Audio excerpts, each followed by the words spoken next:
Welcome to After Hours AM Deeper Cuts. Cutting deep into what skews. And welcome to this edition of After Hours AM, everybody. I'm your host, Joel Sturgis. Right along with me, well, I shouldn't say right along with me because I've known Willis a long time, Willis Morgan. We started talking shortly. We had Joe Matthews on the show, and everyone knows that, about 2 months ago, and we talked about it was the Adam Walsh case to great detail. But after that show, Willis got a hold of me. I'm glad he did, and he is the author of this great book, and actually he was an eyewitness. It's Frustrated Witness. And I'll tell you why. Because no one wants to listen to you, Morgan. Nobody. Willis, nobody wants to listen to you. And so, but we're changing that tonight. We're going to have Willis on for the whole 2 hours. We're also having Mia Taylor on. She was there also at that shopping mall where small 6-year-old Adam Walsh was abducted in 1981 by what everybody, or I shouldn't say everybody, but popular theory is Otis Toole did this. But boy, you guys have a whole different story. Now, why don't you go ahead and take us right from the top on what happened for each of you? Would you like me to start? Yeah, absolutely. Whoever would like to start, I am ready and willing, and want to hear this tale from beginning to end. Right. Okay. Back in 1981, I worked for a newspaper, the Miami Herald, the largest newspaper in Florida. And my off days were Sunday, Monday, and Tuesday. We worked a 40-hour week, but 4 days a week, 10-hour shifts. So Monday was my middle day off. And I decided I had nothing to do. I was going to go to the Hollywood Mall, because that was a premier mall in southern Broward County. And I was going to go to Walden's bookstores just to browse around. And then after that, I was going to the German deli, because that's mainly the reason I went there, was to go to the German deli to have lunch. So on my way down to the German deli, I decided to stop off in Radio Shack, since it was on the same side of the hallway that I was on. And it was across from the German deli. And as I was in the Radio Shack, this guy came in, and he was totally disheveled.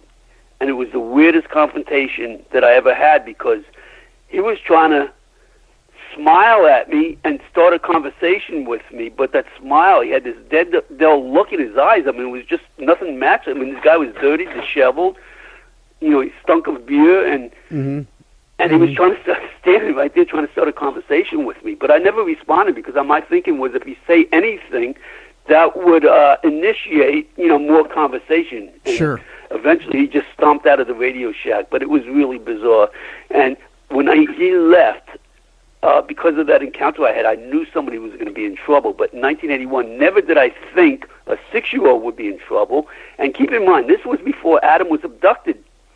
This encounter happened. Okay. And this was around 12 o'clock in the afternoon. Keep in mind, Adam was abducted around 12:15 to 12:20. Okay, so you go You go into this Radio Shack, and you have a day off, and you're in there, and you run into what later on you'd find out is Jeff Dahmer, and was it almost like you had just a feeling in your bones that this guy, even though he was trouble. was disheveled and smelled like alcohol, but he gave you the vibe of being someone not to mess with? Exactly. I mean, listen. At that time, I used to be able to bench 360. I'm 5'10", 188 pounds. I'm no slouch, but I was kind of nervous with this guy standing over me. This guy was really bizarre. And I just knew somebody was going to be in trouble. But like I said, never did I think a 6-year-old boy would be in trouble. Yeah. I was 34 at the time, so he was 21. And my thinking at the time was, he's going to go up to somebody and do the same thing again to them. And there might be words exchanged, a shoving match, or a fight at the most, my thinking was. So I was watching him, and I watched him actually walk into Sears and walk through Sears and into the toy department. And I stood there for a minute, wondering what he's doing in the toy department. He's not coming back out, and my thinking was, he must be playing the video games himself. And then I realized, well, when he comes back out, he's going to come my way, because this was like the toy department was in would be the northwest part of Sears. So, he would come, I'm thinking the way he came, he would come back that way, and that's where I was, and I didn't want another confrontation, so I left. Why did you follow him, though? I mean, what was our gut instinct to follow this guy? I mean, most of us would have let him go and not pursue him at all if we were feeling Right. that scared or that at least that uneasy. And and when I went to the police to tell them my story, remember I went in '81 after the abduction, and then I went also back in '91 when Dahmer was captured, and that's what the police say to me. He says, "Well, what are you doing following somebody around?" But I've never in my life, I'm 71 now, I've never in my life before Adam or since Adam's abduction followed anybody. That's how strange this was. I mean, I just knew this guy was bad news and somebody was going to be in trouble. And again, this was before Adam was even abducted. I didn't know if there was an abduction. I didn't know anything. I left. Yeah. And even when I left back to the east parking lot through the food court, before I stepped out of that mall, I turned around to make sure he didn't follow me back, because I did not want another confrontation with this guy out in the parking lot, especially where it was quiet and there would be nobody around. I just didn't want it. I didn't know what this guy was up to, or if he had a weapon or what. Well, yeah, I mean, but I went home. Yeah, most of us would be scared. Go ahead, Willis. I didn't mean to interrupt you at all. I'm just saying most of us feel that way. As I said, listen, I was so nervous that I was looking around for the clerk in the store, and I saw he was way in the back. I almost started to walk back there where the clerk was, but then I decided not to for a number of reasons. One is I had an accident. I had a motorcycle, and I got a fight with a truck. Oh. And I lost my right leg. Well, I'm so sorry. I didn't want him to see me walking with a limp. Yeah. Plus, I didn't want to go back there, way in the back corner of the Radio Shack, because I'm thinking, that could be worse than being out the front by the hallway. Plus, I didn't want to get the clerk drawn into this, Sure. encounter here. Sure. So I just stood my ground there, and like I said, finally he just turned around and stomped out of that Radio Shack like he was trying to punch holes through the floor. Like a little kid that somebody took their toy away from or something. Well, why do you think he was? Why do you think he was in there then? I mean, what? To your best thoughts, what would have brought him into that Radio Shack? Was he hunting? Okay. Was he looking? What was he doing? Well, as me can tell you, he was there. That wasn't his first time there. He was there the day before when he tried to abduct me and his brother, and then the week before, on a Monday, he was in that same toy department and he tried to abduct a 13-year-old girl with Down syndrome, and her mother had this stare down with him, and she is positive also, Denise Smith, that it was Jeffrey Dahmer.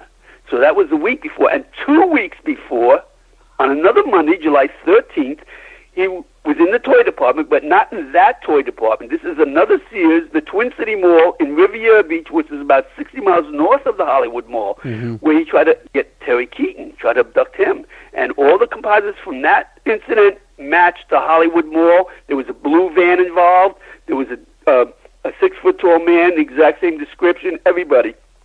And all the witnesses, after Dahmer was captured, also say, yep, that was the guy. Well, sure. Jeffrey Dahmer. And you talk about witnesses, and we're lucky enough to have one on air with us tonight, and that's of course Mia Taylor.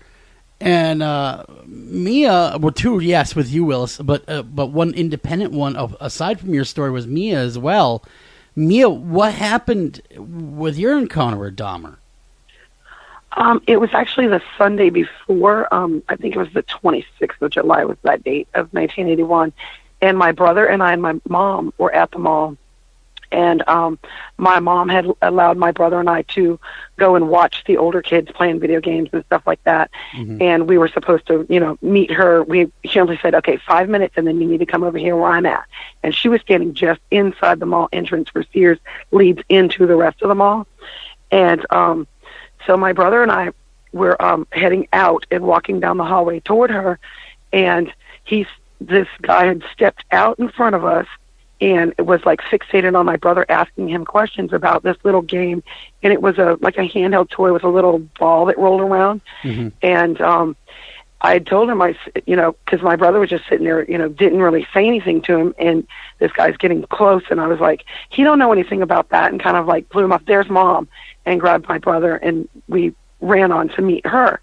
And when we were leaving that day, the mall, because we were meeting up with her because we had to meet my dad at a certain time. He'd actually dropped us off. And when we were leaving and went out to the parking lot, and my dad pulled up to pick us up, I saw the same guy getting into a blue van. So the next day we were back at the mall. We were dropped off. It was the middle of summer, and we didn't have air conditioning, South Florida. And so we would spend a lot of time at the mall with our mom during the summer.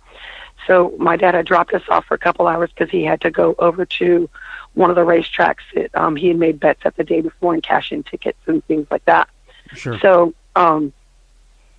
we were, again, allowed to go and watch the older kids play because my brother didn't even know how to play video games or anything like that. He was just, standing there watching.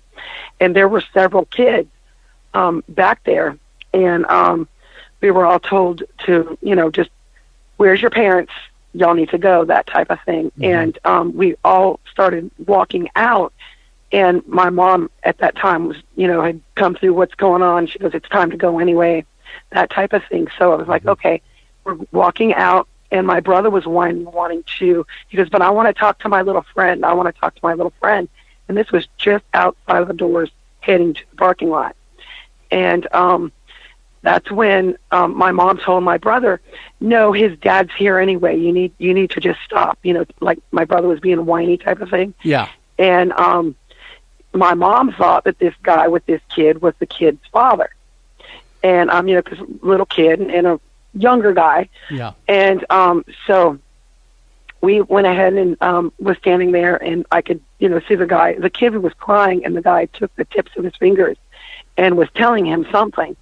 And then we went ahead and left with, then my dad had pulled up, and we went ahead and left. So that was 2 days in a row, and the guy was wearing the same clothes, and I, was like, that's the same guy who was here yesterday, and he didn't even change his clothes, is what went on in my mind. Mm-hmm. But from the Sunday encounter, I too, like Willis was saying, you could smell the alcohol on his breath. And to this day, I cannot stand the smell of alcohol, because to me it was like more traumatic in a way that that's the first time I'd been around nasty alcohol breath. Yeah. Because my parents didn't drink or anything, so I was like, that was just disgusting. So, and then no one ever questioned me.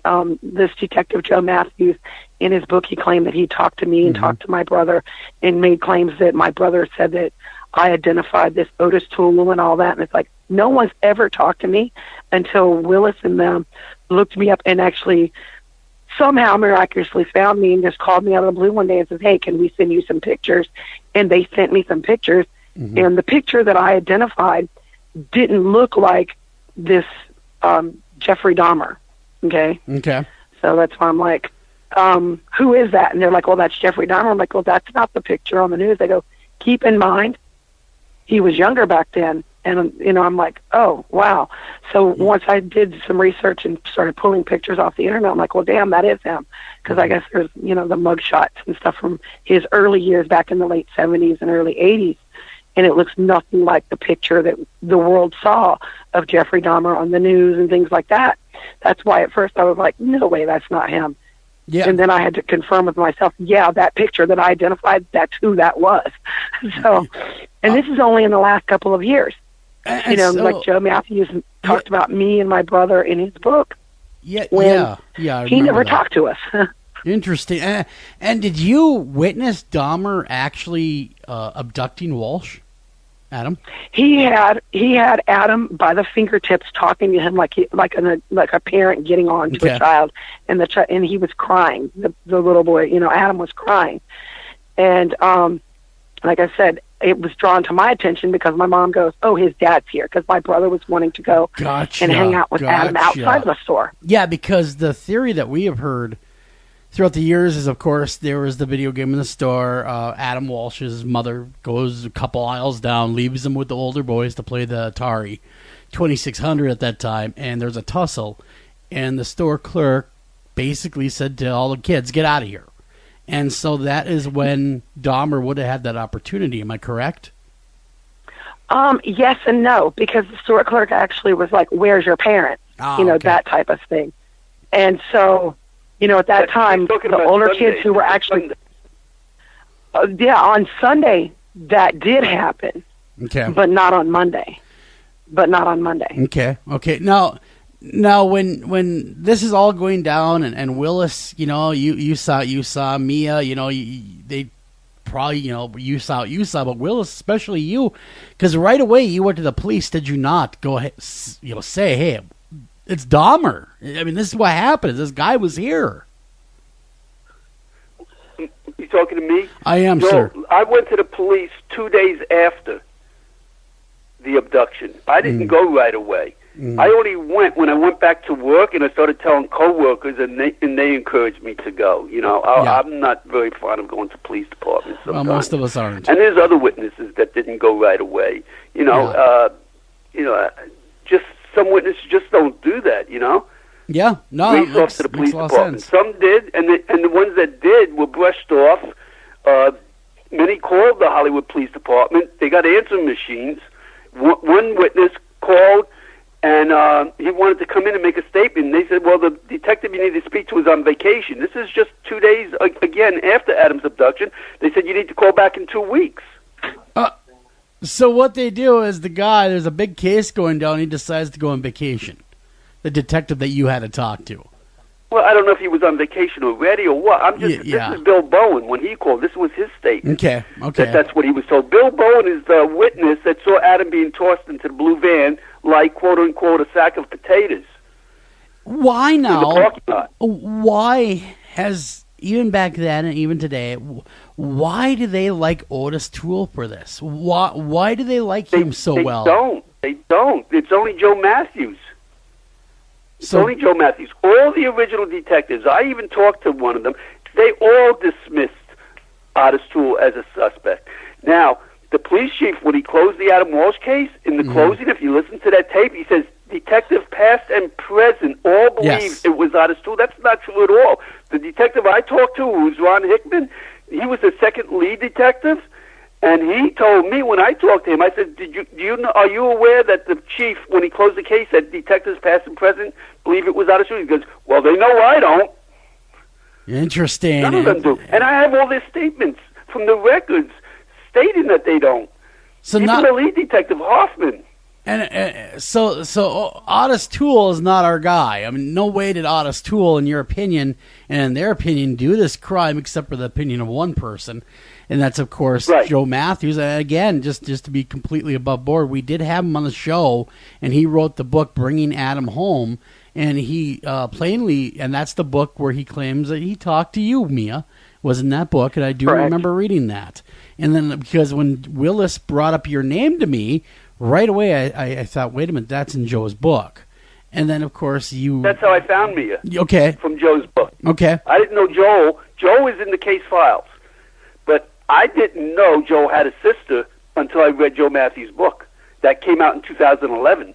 So I was on the hunt for Mia. And believe me, I've been everywhere looking for Mia. And Joel. Yeah. And I never could find Joel. Yeah. And then I found Mia, and I found out Joel passed away. Well, let's talk about your brother, and that very well could have been your brother could have been taken instead of Adam had things turned out differently. I mean, we could have been talking about your brother. My brother had a lot of survivor's guilt over that because he felt like maybe it should have been him, and he actually ended up committing suicide over it in 2006. Oh, I'm so sorry to hear that, Mia. I am so sorry to hear that. And it's just too bad that tormented your brother the way it did, to that point. That's horrible. It really did torment him. So in a roundabout way, he claimed 2 lives, not 1, in that whole situation. Absolutely. So again, and you can also say, Joe, that had he been successful with Mia's brother, we wouldn't be doing the show about Adam Walsh. This would be about Mia's brother. Yeah, it would be, and equally terrible. Equally terrible. This poor child was 6 years old, gets abducted by a shopping mall, and eyewitnesses placed the blue van and what later on is identified as Jeff Dahmer on scene. Court documents have Dahmer, and we will flesh out who Dahmer was here in a little bit, because Joe, I know you have a lot of knowledge on who Dahmer truly was that maybe we don't even know about, because there's a lot of crimes that even you've talked about that I've never even heard of that Dahmer was convicted of. For instance, the earlier ones, and he was in the Army. So after the Army, let's talk about Dahmer and how he got to Florida. Take us to the progression of arrival. Okay, well, in 1979, he went to Germany, Frankfurt, Germany, and he did in-processing in Frankfurt. And that's where he was sent to Baumholder. So he spent 2 years in Baumholder. But he was constantly drinking and insubordination reprimands, and eventually in 1981, March. So they gave him a voucher. When you get out of the Army, you get a voucher. You can go anywhere in the U.S. with that voucher. You trade it in for a plane ticket at the airport. And so he decided to come to Miami. And in the meantime, the Army sent his belongings in a trunk back home to Bath, Ohio. And so his father knew that he wasn't in the Army anymore, but he had no idea where his son could have gone. But he was in Miami. March 26th, he landed at the Miami airport and worked his way over to Miami Beach. And I calculated from his DD-214 form that he would have had approximately $800 and something, $850 around there in his pocket, cash. And he ran out of money eventually, and so he started dumpster diving for food. Okay. And the manager in a strip mall happened to be taking the garbage out, and he saw this guy eating out of the dumpster, and so he offered him a sandwich. And Dahmer ate that sandwich. A couple of days later, he went out to the dumpster. Dahmer was out there eating out of his dumpster again. So that's when he asked Dahmer if he needed a job, and he hired him as a busboy. Now, everything Dahmer says is in complete conflict to what the manager of Sunshine Subs, where Dahmer was working, says in the record when they interviewed Dahmer. Because Dahmer said that he was working so many hours when they asked him about the Adam Walsh case that he would have never had time to do anything or go anywhere. He was working 7 days a week, you know? But the manager says that's just not so. Dahmer was working only regular weekdays, Monday through Friday. He didn't work on weekends, and even the days he was working, he was constantly getting sent home. So usually on Mondays, he was getting sent home. And my theory is that Ken, the manager, Ken Halbert, he said that he was paying Dahmer under the table in cash, minimum wage, and he would pay him on Friday. So my thinking was that Dahmer drank up his money on the weekend and would come to work, because this is what Ken said. He would come to work on Monday so disheveled he would have to send him home. But then he would come in Tuesday, and he would be in a little bit better shape and get through the week. Yeah. So that's why all these attempted abductions, like Adam and the Twin City Mall, South Beach, Deerfield Beach, Plantation, they're always on Mondays. That's why I do a chapter called Manic Mondays. Okay. That's very interesting you say that, because I did read that chapter. And and that's exactly when, if you trace it back and you look at other cases, Monday seems to be that magic day when everything was going on. And that makes sense that that's what happened, because Dahmer had free time.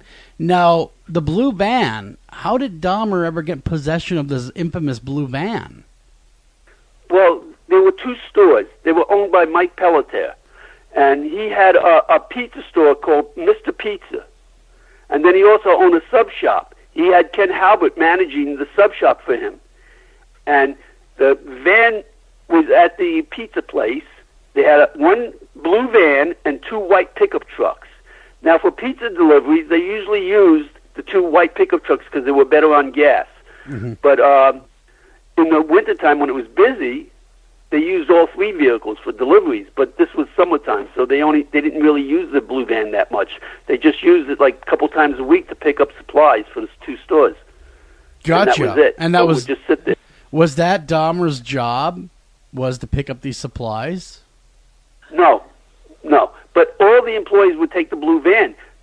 Apparently, Mike never really kept close eye on that blue van. Okay. There's employees that said they use it to go to Fort Lauderdale, Orlando, move furniture with the blue van. Kind of a community vehicle is what it was. It seems like, yeah. And apparently Dahmer was taking it as well. Yeah, it sounds like it, because Mia, that's the van you saw.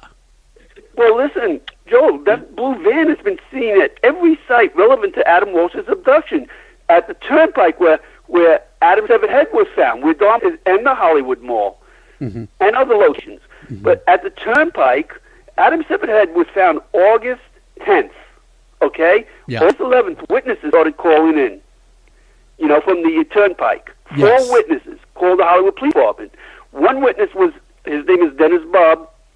He was a Publix truck driver. That's a supermarket chain down here in South Florida, big chain in all of Florida. Mm-hmm. And anyway, he was driving a Publix back up north to pick up a loaded truck with supplies and bring it back down to South Florida. That's what he did. And as he was passing that mile marker, he saw, this is his statement now, he saw a van in the side of the turnpike, and he saw a man, down by the canal on a little footbridge with a bucket, and he took something round out of the bucket and threw it into the water. This is at 12:30 in the morning on Friday, August 7th. So that would have been 3 days before the severed head was found. Mm-hmm. And I called Wright, who was the medical examiner. He said that timing would have been perfect. Keep in mind, they had ones in the water. They've done everything to determine how long it could have been there. Yeah, I was going to say. They even put a pig's head in the water to see what kind of decomposition there would be. Yeah, and not been able to pin down an exact time, have they? How long it was in the water? Yeah, but when I called and I told him about that time frame, he said that's the perfect time frame. Okay. But anyway, when Dennis called the Hollywood Police Department, this is what they told him. This is his quote, okay? Yeah, we already know about the blue van. It has nothing to do with the Adam Walsh case. That's the... Now, that was it. It doesn't sound like Mia and Willis, it doesn't sound like they did their due diligence to anybody here. It sounds like it was a very botched case from the beginning. Right. And Matthews admits that it was a botched case, but the only thing Matthews does is he doesn't admit he's one of them, you know? Yeah. I mean, he points the finger at... and lambasts the lead detective, Hoffman, as he was doing even on your show, and yes. He doesn't realize that, it's kind of like the kettle calling the pot black. It really is. You're absolutely correct. Now, Mia, they never contacted you, law enforcement, did they, at all, for what you saw then? No. I've never spoken to anyone about it except Willis and a couple of other people. Yeah. But never law enforcement. That kind of surprised me, with so many people coming forward going, hey, we saw this blue van, we saw some strange goings-ons, and it was more than just you, Mia, and it's more than just you, Willis. There was a lot of people that saw this going down, and right. And the police just kind of go, it's not the guy we like for it. I'm the one that caused that, though. You have to understand, I'm the one that caused that problem. Listen, do you remember that incident I told you about the Riviera Beach Twin City Mall? Yeah, but why don't you tell our listeners? 2 minutes ago. Anyway, listen, that was on 2 weeks before Adam was abducted, okay? Mm-hmm. Now, Otis Toole was in Newport News, Virginia, in a hospital at that time. He didn't arrive in until a day and a half before Adam was abducted in Jacksonville, over 300 miles away. Yes. Okay? He didn't even have a car at that time. According to Betty Goodyear, who owned the boarding house where he was living, she said he would get picked up for work by somebody named John. And he didn't have a car at that time. So, I mean, that whole story is made up, And the witnesses all have composites that back up what their statements say. Mm-hmm. And those composites are a spitting image. If you went to my website and looked at them... I'm looking at it right now. I'm looking at those composites right now, and they are very... I mean, you look at Dahmer, and then you look at the composite... very, very close. Very close. Right. Especially when you consider what a composite is. A composite is a witness after the fact, sometimes a month after, trying to come up with a description to a composite artist that never seen the suspect who has to draw the composite. Yeah, you're absolutely correct. It's the best of your knowledge and best of your recollection of what it looked like. And Dahmer doesn't look like the kind of guy that you'd forget seeing. Just he's that kind of striking figure, and he strikes fear in everyone's heart from all the people that didn't know him. Absolutely. Everybody says the same thing. Yep. Everybody. And let me tell you something about that blue van. In Joe Matthews' book, you said you read it, on page 26, this is what Joe Matthews says about the blue van, okay? I'm going to paraphrase. All those blue van sightings, to me, are about as consequential as the sightings of the Loch Ness Monster. And then he goes on to talk about how all the lead detective did was put everybody out of their way because police were annoying everybody. Everybody that had a blue van couldn't even get to work without being stopped. I mean, if you had a blue van and you made a U-turn, the cops considered you were trying to get away, and they'd pull you over and give you extra scrutiny. If you had a blue van and you tried to sell it, they would consider you trying to get rid of evidence. But there should have and been they would evidence. really get down on you. But there should have been evidence in the blue van, though. I mean, you can't commit murder and cut someone's head off and not have blood in the van. Well, he didn't commit the murder in the van. He committed the murder because I believe I found the crime scene where Adam was murdered. If you look at the cover of my book, that meter room, that's the room where Adam was murdered. There's blood spatter on a back wall, and it was a dead man that told me where Adam was murdered. I know when I say that a lot of times people think you're like a little off because, obviously most people think dead man can't talk. Yeah. But sometimes they do through letters and police reports. This was a police report. Ken Halbert, the manager of the Sunshine Sub Shop, told me that 10 days after Dahmer was hired, that he found a dead man. Okay, now, the police report says July 7th on it. So if it was you subtract 10 days before that would be June 27th. Adam was abducted July 27th, exactly 1 month. So yeah, I'm looking at these dates in your book, and then I'm also looking at the, I cannot get over the composite sketch, how they could not put these two together, and especially Mia, you pointing out Dahmer later on. I mean, right. That really should have been the, so to speak, the coffin nail in this case. Well, so and if you're looking at those composites, it doesn't look anything like the picture everyone saw on the news of Dahmer, does it? He was heavier and, more shaggy hair and disheveled looking than the pictures everyone saw on the news, in the 90s when he was arrested. Yeah. That's why when they told me who I had identified, I'm like, what? But I want to go back to those composites also. You have, I don't know if you've got a picture there that you can pull up of Otis Toole. I do. Joe Matthews misquoted a conversation that I had with my brother when my brother was going, because on America's Most Wanted, they had put this picture of Toole up there, and I'm like, that's not him. The dude had way more hair. There's no way that's him. Well, this Joe Matthews took that statement and said that I had identified Otis Toole, and I'm like, no, I didn't. The composite looks nothing like Otis Toole. Nothing like him. Well, I'm looking at the composite right now, and I'm looking at Otis Toole. You're absolutely correct. There's nothing identifying him as Otis Toole. I'm looking at a period picture of Otis Toole's mugshot from 1983, which is only a couple years after the abduction. He has a severely receding hairline, and of course that would have stuck out, and the larger forehead, which really would have resonated in my memory. I would have said the guy is half bald, and and has a very large forehead. That would have been a distinguishing feature in my mind. Right, and another big distinguishing feature is the age. Otis Toole was in his mid-30s at the time. Dahmer was 21. Everybody says the suspect was about 20 years old. The oldest anybody said, any witness, is 25. Well, generally speaking... So the age range for Dahmer is between 20 and 25 by all the witnesses. Generally speaking, the older you are, the harder it is. From what I understand, with other shows that we've done, the harder it is to get close to these children like that, because they're more apt to really trust someone younger than older a lot of times. Am I correct, or am I way off base on that one? That I wouldn't know. I wouldn't know. I'm not familiar with all the other cases. I don't, like you're doing. Oh yeah. I would have to agree. Yeah. I would have to agree with you because, even the way when he stepped out in the hallway, and fixating on my brother, asking him these questions about that game, he, was trying to be all cheerful and things like that, but you can just tell he was off. Yeah. And that's why I pulled my brother away. I was like, oh, no. Well, But I guess, other kids would have been like, oh, yeah, this is a fun person. No. Yeah. And your mom and dad, and your mom especially because your dad wasn't on scene, just kind of assumed it was either the father or a big brother. Yeah. Yeah, she'd said that his dad is here, so I'm assuming that she thought it was the dad. Yeah. And other witnesses... Philip Law thought it was an older...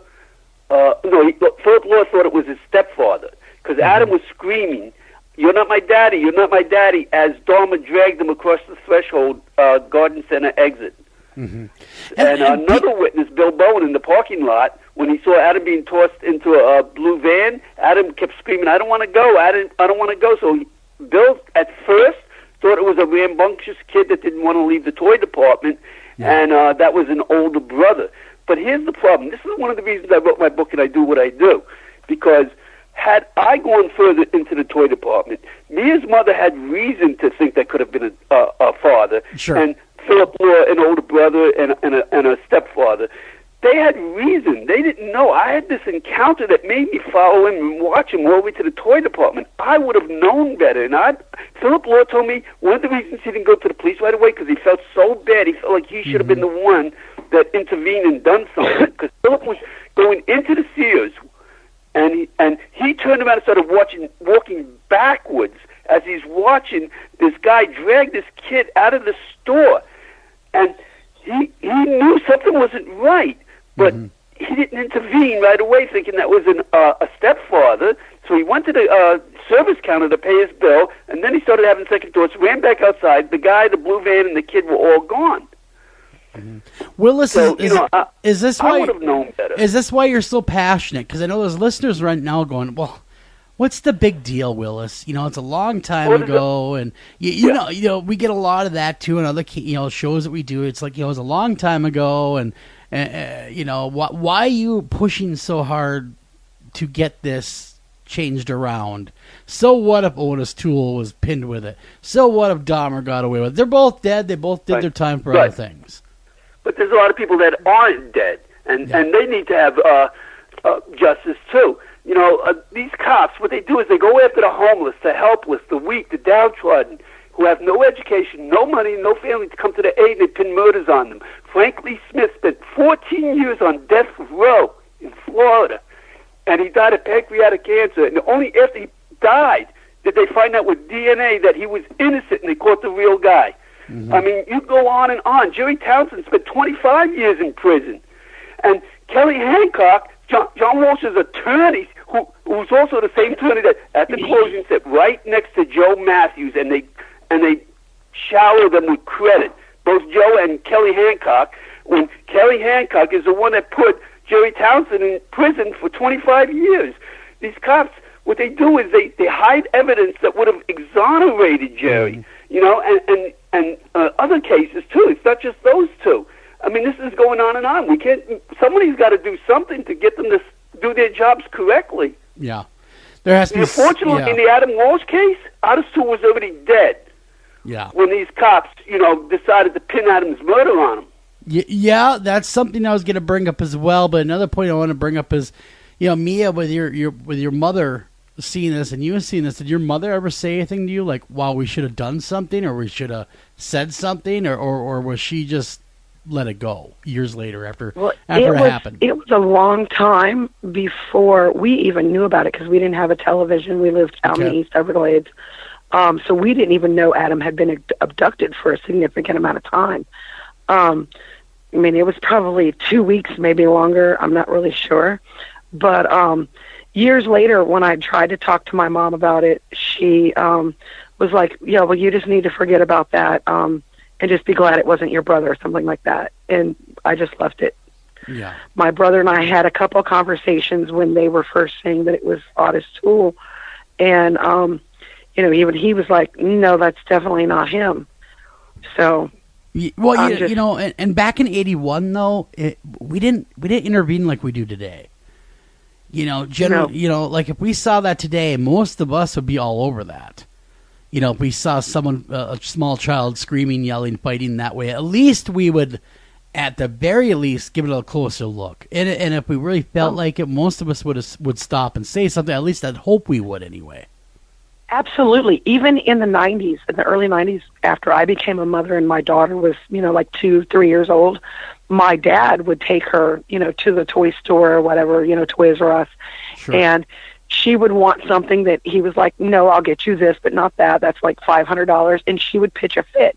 There were people who actually called the police on him, and he was questioned, and they called me, "Yes, he's supposed to have my daughter," because they thought he was abducting her. Yeah. Yeah, So that's you're absolutely right. Yeah, because now we live in a more educated culture of what can happen. Unfortunately, that wasn't the case for Adam. That was not the culture he was in. It was more of the mind your own business kind of mentality back then. Yeah. I agree with that. And it's kind of sad. It really is. That, I mean, because poor Adam. What he went through, and we will get into that in the next hour. What he went through, but it is absolutely just a horrific set of circumstances. But then I couldn't imagine now both you and Willis seeing this and being there and you, Willis. First, I'm gonna ask you: do you ever feel guilty? I mean, that'd be the question that was kind of popping up here in the chat on Facebook. Is do you ever feel guilty that you couldn't do anything? Rather, do you ever have that a little bit of guilt in the back of your head? Right. And that's one of the reasons my book is titled Frustrated Witness. Now, I've always said that, had I gone down there, I would have done something, But Yeah. I didn't, and I always felt bad about that because I felt like I'm the one that should have been able to do something, But then I tell myself, if it wasn't Adam, it would have been someone else. Somebody was going to have a bad day. Yeah, it sounds like he was locked into predatory behavior, and somebody Absolutely. was going to get abducted. And let me say something also about Mia, the photo she recognized. When Dahmer was fired from Sunshine Subs in late September, he went back to Ohio. His parents sent him a one-way Pan Am plane ticket, Sure. and he landed in Bath, Ohio. Okay, 2 weeks after he was there, he was arrested on October 7th, 1981. And that photo is the most similar photo to what he looked like in Florida because he still had his Florida tan and the long hair. So if you ever get a chance, look at that photo, the one that says October 7th arrest of Jeffrey Dahmer. And you'll see how different that is than the photos when he was captured in 1991. Well, yeah, exactly. The photos, and we're coming back to that, and now Matthew has now claimed that Mia, like you said earlier, you saw Tool doing this, and that is not true. Just for the record, you did not see Ottis Toole. Am I correct? I did not see Ottis Toole. And so it makes a guy like me scratch my head, go, well, how the heck did they just not even look at Dahmer at that point? Because, see, Dahmer was already on the radar. Am I correct, Willis? Oh, listen, Jeffrey Dahmer's father, Lionel, called John Walsh and said he thinks his son murdered Adam. Mm-hmm. And John called the Hollywood Police Department, asked them to go up and visit him. It took the lead detective 13 months to get up there, only after constant prodding by John Walsh and FBI agents to get the lead detective to go up there and interview Dahmer.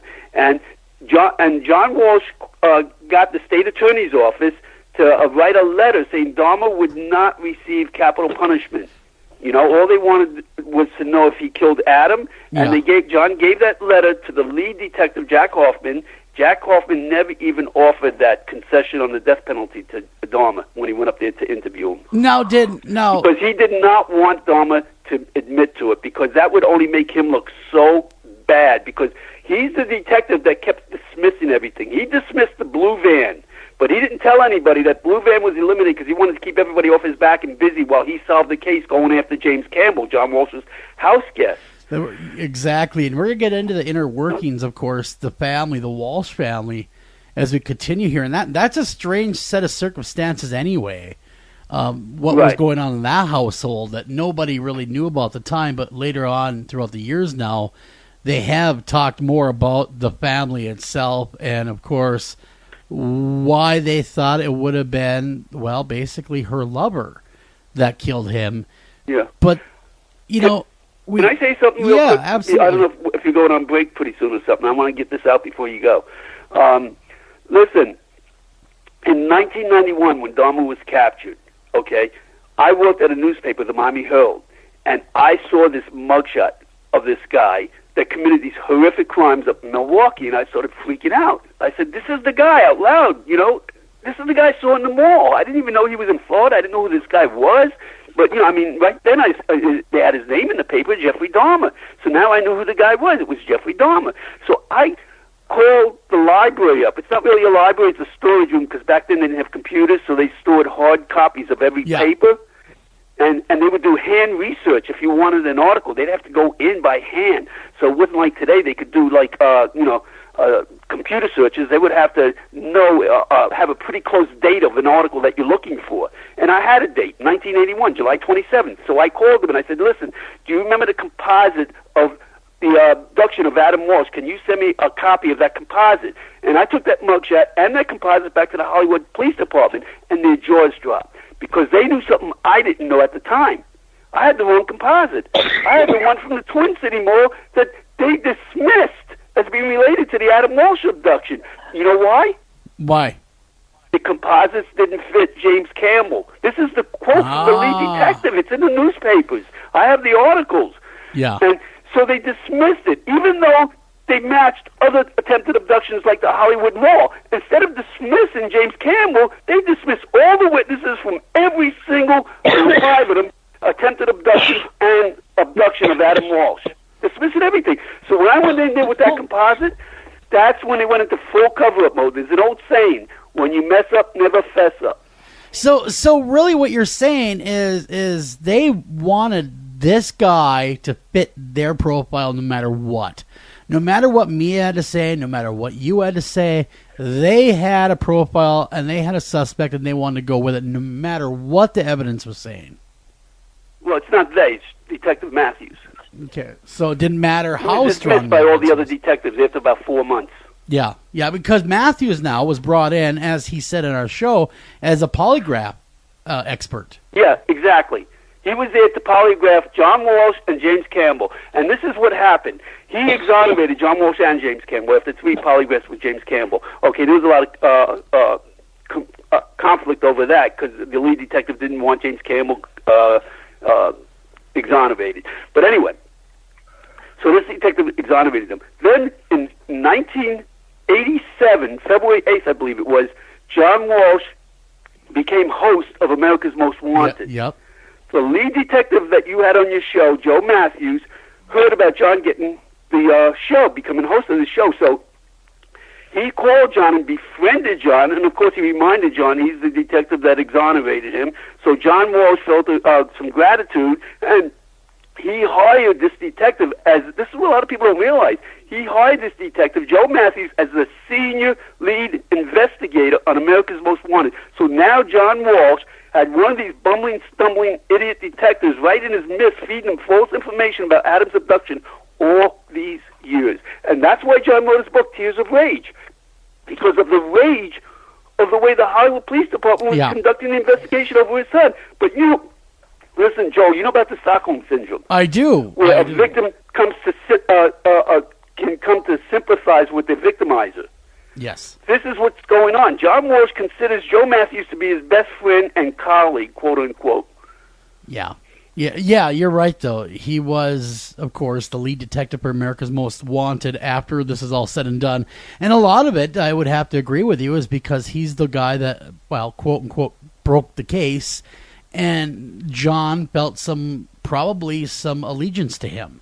And he gave him that position on the show. Right, but he didn't break the case at that time. No. He just only exonerated John Walsh. Yeah, because, I mean, whenever there's a murder, I mean... That was years later that he was hired to reinvestigate, The thing of it is whenever there's a murder, it's been standard practice from what I understand, is you eliminate the family first. Because usually, if there's a murder... They had good reason to make James Campbell their suspect. There's no question. But when you have so many other incidents that match... after a while, you got to dismiss James Campbell, not all the witnesses from 5 different locations. Never mind, I'm not even talking about the Turnpike. Yeah. Those witnesses. Yeah, there's a whole another batch of witnesses that saw Dahmer or whoever, which Dahmer, I guess, for the sake of argument, disposing of something round out of a bucket. Right. I mean, how do you dismiss something like that on 3 days prior to the severed head being found? You don't. Listen, it wasn't one witness. Dennis Bubb, who drove that truck for Publix, didn't have a cell phone back then, but they had CB radios. He called on a CB radio to another truck that was like a few minutes behind him and said, hey, check out this blue van. Okay? This was Clifton Ramey. And he also saw a man standing with a bucket at the side of the blue van, and he could see him because the dome light was on, and the sliding side door was open, and the guy was fumbling with a bucket at the side of the van. So, in other words, he must have saw him after he came back from the canal. He must have, and you're right. There were witnesses that saw someone, and Dahmer, again, for the sake of argument of this, dumping out what could only be presumed as Adam Walsh's head into that to the canal, and then they found I don't think it was a basketball or anything. No, I don't think it was a basketball. I'm with you there. I don't think it said Wilson anywhere on it, and unfortunately, it turned out to be Adam's head. Now, Dahmer abducts him. Mia, you see the struggle going into the van. He takes off. He has Adam in tow. What happens after that? I mean, does the media go nuts? I mean, how long did it take before they realized that he was gone? Adam. Can I say something? Sure. Okay, let me talk about that security guard that Joe Matthews uses as his scapegoat. And even on your show, he said Adam was abducted from the parking lot. The security guard kicked him out with Joel, the other white boy. Okay? Yep. Let me tell you something. Adam was already gone 20 minutes before the security guard showed up. Okay? And this is Reve Walsh's own statement, okay, in the case files as well as in Tears of Rage, okay? She said she left Adam in the toy department with other kids to play a video. She went to the lamp department to buy a lamp that was on sale. When she went back to the toy department to collect Adam, he wasn't there. But all the other kids were still there, and she started asking them if they saw Adam. And none of them, they were too busy playing the video game, so they were ignoring her. But finally, this one Spanish kid just pointed to the garden center west exit. Reve says she thought the Spanish kid didn't understand her because he didn't speak English, or he was just trying to be polite to an adult. So she dismissed what he said, pointing to the garden center exit. So she ran outside into the regular hallway of the mall, running up and down looking for Adam in the hallway. Finally, she ran back to the toy department. Guess what? All the kids were gone, according to Reve. So what does this tell you? The kids were kicked out at the time while she was out in the hallway. Yeah, that's exactly what it says. Now, Willis, were you there when the police arrived on scene?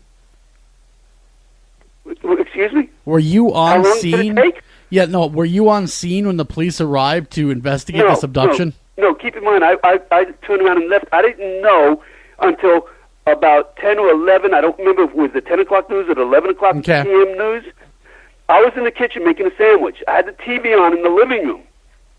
And all of a sudden, on the news, I hear Hollywood Mall. And I go, oh, what? And then I hear toy department. Then I hear abduction. And then I hear around 12:30. I said, "Oh my God, that guy did it. He actually did it." Yeah, that's the guy that I saw. That I'm gonna put words in your mouth here for a second. That's the guy that I saw wander that way, and he was the only one that would look like he could do something like that. In the back of your mind, I'm sure of it. Oh, there's no question it was that guy. I didn't know who that guy was. I had no clue who this guy was, but there was no question in my mind that it was him. I mean, this guy was so bizarre. Yeah, that's what Mia says as well. How do you get the gut feeling? I don't know if you ever had that gut feeling. Yes, I have. This guy's bad news? I have. I have had that gut feeling when I've run into some bad characters. And like you, it like I did the same thing you did. I put some space between me and them. But then you were braver than a lot of people would have been. You followed him to some extent. And I kept my distance. Yeah, but you actually distance, pursued. Yeah, I did follow him. You followed him, and a lot of people wouldn't have done that. That's very true. You're absolutely right. I admit that. Sometimes I regret that I was there and had to go through all this crap that they put me through. But then sometimes I think, I'm glad I was there. Yeah. Because at least somebody's going to be able to do something, and I'll be that one. If I have to be the one, I'll be it. Yeah. Makes sense. We got to run a break here. When we come back, we're going to be talking more with Mia, more with Willis. Don't go anywhere. We're talking more about the Adam Walsh case. Very, very interesting stuff. Don't go anywhere. Be right back right after this.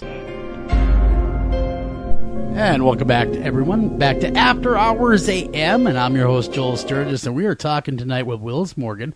We also have Mia Taylor on the horn with us. Now, Willis, he wrote the newest book, or should be the definitive book in a lot of ways, I believe anyway, A Frustrated Witness, what he witnessed that day at that shopping mall just before Adam Walsh was abducted. And who did he witness here? If you're just tuning in, this is a shocking one. He witnessed, and so did Mia, Jeff Dahmer, of all people, at that shopping mall, which is really a game changer because most of us, if you dig into the case file, they point Ottis Toole as the guy that did everything, which we all are kind of finding out together that is not the truth.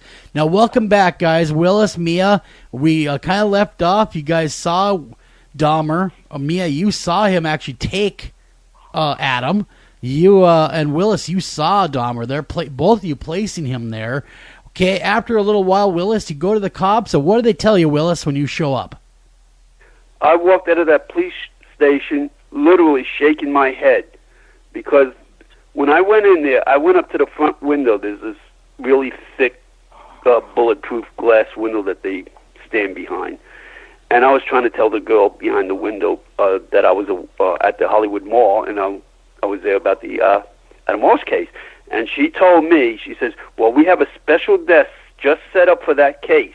And she pointed in toward the lobby by the elevators. There was a desk. There was a police officer in uniform, black uniform, sitting at the desk. So I went over to talk to him. And this guy was like the most arrogant cop you could want to meet. Condescending. He didn't want to listen to anything I said. He did take some notes, and he asked me some questions that seemed to be off a prepared list of questions that he was asking me.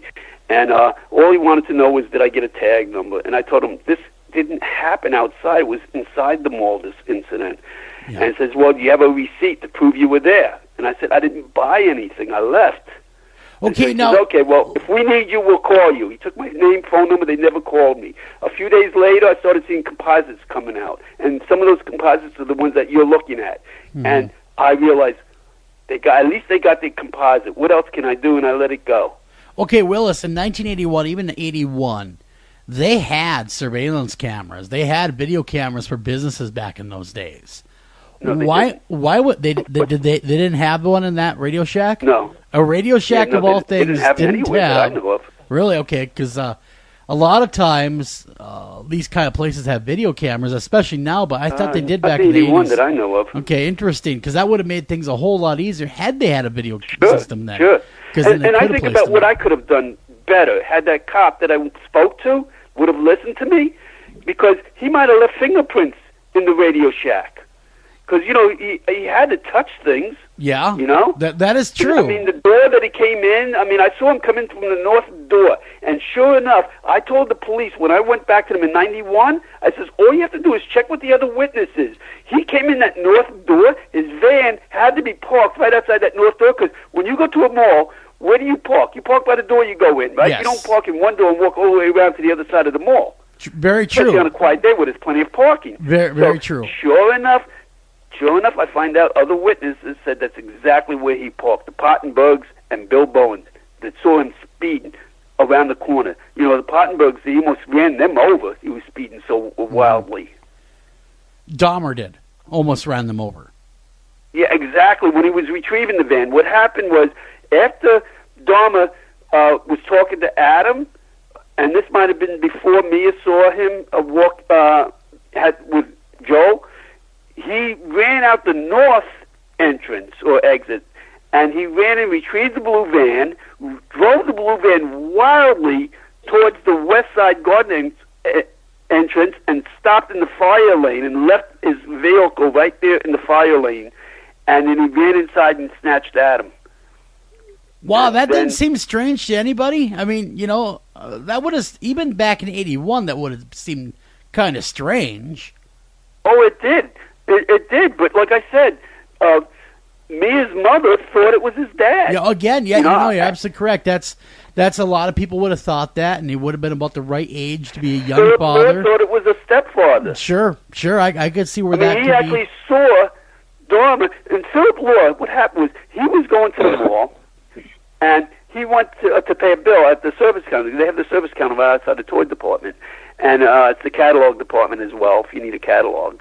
And Dahmer parked his vehicle, and Philip Law lost his parking space because it was blocking the traffic. You know, you have a northbound and southbound, and it was blocking the southbound lane, and so cars were having to go around this blue van, and he lost his parking space. Another car zipped into it, so he had to park in another space. And then when he went into Sears, he had to walk around the blue van that was the cause of his problem. And so he remembers the blue van, and then as he walked in, that's when he passed this guy holding this kid in a way that he said that he would never hold his kid. See, he had a son that was the same age as Adam was. So he's thinking to himself that I would never, carry my son like that, or, and the kid was screaming, "You're not my daddy, you're not my daddy, I don't want to go, I don't want to go." Well, yeah. As he's carrying him out. So he gets and then he hesitated. This is now he hesitated, of course, Dahmer did. And probably looked around. Philip hesitated. He thought maybe he should intervene, but he didn't. He hesitated, went to the service desk, then had second thoughts and ran back out, but it was too late, unfortunately. Well, okay, now this is what we would be believing if Otis Toole did this, and they do claim that Otis, he beheaded Adam, burned his body, and then threw his head into the canal. And ate him. Yes. He claimed that he also ate that, or they claimed he that's ate so despicable. them. That is disgusting because they were never able to retrieve a body for Adam. That is something that has not been and let me tell you something. Otis Toole never murdered anybody that's been proven. The only murder that he's known for was more likely an arson accident of a 64-year-old man who died in a building that he had burnt down. Matthews is correct about one thing. He was a pyromaniac. Yeah, he was convicted of arson and first-degree murder, or charged for first-degree murder. He was sentenced to death over that. Yes, but then later that was overturned. Yes, because it wasn't a deathbed confession. But see, now here's where it gets funny or really tricky. Is Otis he claims multiple times that he did it, but then he'd take it right back, that he'd recant. Well, listen, and he did. And Otis isn't the only one, though. There were others, many. The only problem is they were able to pin down everybody's location, and they should have been able to pin down Otis Toole's location too. Yeah. That incident at the Kmart that Matthews was talking about, that never happened. Well, Otis Toole wasn't even in the state of Florida at that time. It's funny. It's funny though that after we had Matthews on, a gentleman spoke up. I'm not going to release his name, claiming that he is Adam Walsh. Yeah, that's such nonsense. It's pathetic. I know who you're talking about. I call him the Prozac kid. Yeah. He popped up and he claimed that he was Adam Walsh, and that he was. There's a lot of wackos out there. I get those calls myself. So I was going to say, I wonder if you've heard from this individual claiming he was abducted by Dahmer, and then Otis and Dahmer were with him. Yeah, it's not even worth wasting your show on that. Yeah, I won't go any further with it, but that's something that I'm sure that both you and me have heard. So many people wanting to be a part of it. We know the guy that propagated that stupid rumor too. Yeah, and that's he lives right down the street from me. And that's really horrible. About 10 miles. That's very horrible because what it does is it cheapens Adam's memory. Is what it does. Well, no, it does way worse than that. Yeah, it does that too. But also, when real witnesses like me and myself and others come forward, nobody wants to listen to us because this guy that you're just talking about, he wrote a letter to John Walsh telling John Walsh that he'd like him to meet his son. He's alive and well. Yes. Yes. How do you expect John to want to listen to anybody after stuff like that? Well, now, Willis, if John Walsh reached out to you tomorrow and said, hey, you know what, can we just leave Sleeping Dogs Lie, would you? Do you know how many people have asked me that question? Why is it every host asks me that question? I have no idea. I guess maybe. It's a good question. That's why you ask it. It is a good question. But, I've thought about that, and I wouldn't. I'll be honest with you, I just wouldn't. I'm sorry. Yeah. This is, again, more than just Adam. There's all these people that spend years and years and decades in prison because these cops pin murders on them. What about them? Well, are you trying to say that Otis Toole was a nicer guy, that he was a poor patsy and all this? Because he was not a great guy. Whether he was nice or not, it's irrelevant to me. Yeah. It has nothing to do with this case. Yeah, he's not germane to the case in any way. Not at all. Not at all. Let me tell you something. These witnesses that Matthews uses, okay, the one with the white Cadillac that saw Otis putting Adam into a white Cadillac, his name is William Mitzler. I noticed he never mentioned William on there, his name. But his name, I don't use pseudonyms in my book. I have all the names, Sure. real names. And William Mitzler, this is his statement, okay, the first statement he gave. He saw 65-year-old Otis Toole talking to 12-year-old Adam. 65. And Adam willingly got into his car. Well, that's. He was wearing white sneakers and, excuse me? I was gonna say that's funny. Just to say, 65. Otis died when he was 49. Just sorry, I'll let you go back to what you're saying, but that would be an odd this is his statement. Okay, go ahead. And I don't know how Matthews makes him a witness, because this guy's a pot-smoking, potty-mouthed idiot by his own admission in his statements. You know. But anyway, he says that he went to the Sears at 10 a.m. Okay? And then he went there to buy some camping gear because he was taking his family on a camping trip in the Everglades. And then he left, and then he came back because he wanted to pick up a couple things that he forgot at 3 p.m. So in Matthew's book, from 10 a.m. to 3 p.m., how many hours is that? That's 5 hours, right? That is 5 hours. Adam was abducted at 12:20. Yeah. Now, in Matthew's book, Bringing Adam Home, Matthew says that William Mitzler went to the mall at 3 p.m., and a couple of hours earlier he was there as well. He doesn't mention the time because he knows he can't mention the time. But a couple of hours is way short of 5 hours. 5 hours is way more than a couple. He's trying to get the time as close to 12 without saying, even readers to believe that he was there at 12. Yeah. Yeah. When he wasn't. And this guy took 3 polygraph tests. He failed all 3 times. They tried to give him a psychology exam, and a psychiatrist says he was incapable of even talking to this guy. Well, okay, now, what about the Mickey Mouse? What about the head that was found? I mean, we got to get into that a little bit because they have Adam's head, and they have allegedly a print matching Adam's face on the carpet in blood. Right. And No. Let me tell you something about that car in the carpet, okay? First of all, let's talk about the carpet, that face that you see, that he claims he had his eureka moment and saw Adam Walsh. And if Bean would have got those photos, Detective Bean, he would have got all the credit. Well, first of all, did you go to my website and look? If you haven't, anybody that's listening can do this. Go to my website, frustratedwitness.com, and go to the junk evidence file. You'll see the original photo that Joe Matthews received from the FDLE, the Florida Department of Law Enforcement, and the one that he claims is Adam Walsh.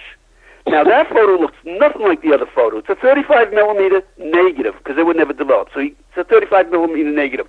He had to flip that negative over, turn it around, and zoom in on a poster-sized part of that image before he had his eureka moment and claim that was Adam Walsh. According to his statement, he even told you that within seconds he looked at this photo and his eyes bugged out of his head because he was staring at Adam. It wasn't that. You look at that photo, if you turn that photo around enough times, you can find Elvis in there. Well, yeah, it's pareidolia is what it is. We're seeing what we want to see, maybe. I mean, I'm not saying that's the case here, but that is exactly what could happen. Is you look hard enough, like you said, you can see Elvis again. Jokingly, you see Elvis. If you looked hard enough, you're right. It's a trick of the mind, trick of the eye. Yeah. But they find this. Okay, but we have DNA though, correct? We have to have DNA. Yeah, we do have DNA, but it exonerates Otis Toole, the DNA. You know. Anyway, listen.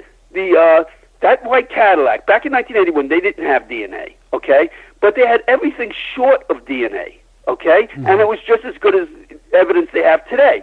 For instance, they found hair samples that they found in that white Cadillac from the dashboard, the floor, the center console, the trunk, dozens and dozens of hair samples. And they took hair samples from the severed head that was found. Not one of Adam's hairs were found to be in that Cadillac.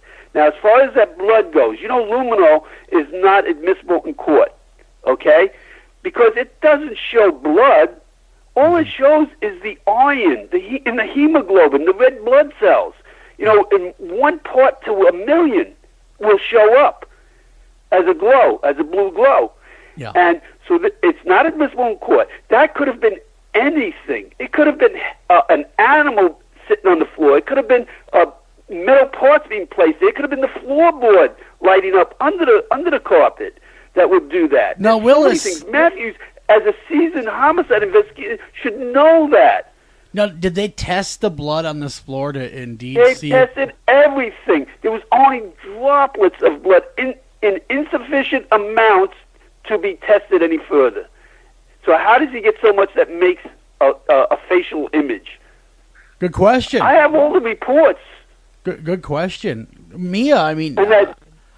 Mia, you... And all that evidence they claim, like the Cadillac, that Cadillac wasn't lost. After they thoroughly tested it and cut it all up, it was a junk car to start with. You know, a 10-year-old Cadillac that was never taken care of. They returned the Cadillac as required by standard procedure to Wells Brothers used car lot. It was so messed up that they had to just junk it. Yeah. And the evidence, all the carpet samples and all that was returned to the Hollywood Police Department. It was the Jacksonville Homicide Department that advised the Jacksonville lab, the crime lab, to return it to Hollywood since it was all relevant to the Adam Walsh case. And so they kept it in their evidence files until I went to them in 1991 and showed them that composite from the Twin City Mall. And then all of a sudden, everything disappeared. Really?